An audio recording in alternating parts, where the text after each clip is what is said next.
Assalamualaikum warahmatullahi wabarakatuh. Jumpa lagi bersama saya tentunya di Isa Petualang.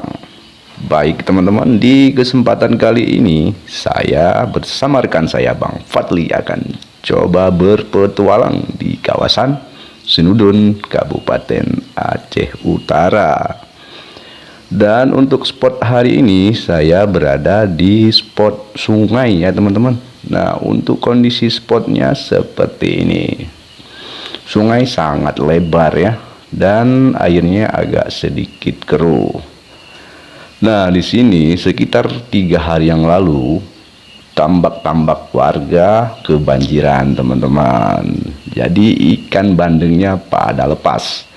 Dan untuk hari ini saya akan coba mencari ikan bandeng yang lepas. Dan untuk pencariannya saya pakai alat jaring. Dan untuk alat jaring ini ukuran 3 cm. Nah, walaupun nanti ikan bandeng yang masuk ke jaring sudah layak konsumsi. Oke, buat teman-teman yang belum bergabung, ditunggu kehadirannya dengan cara subscribe, like, dan silahkan tinggalkan komentar teman-teman jika ada yang mau ditanyakan. Oke, dilanjut. Semoga petualangan hari ini membuahkan hasil yang maksimal.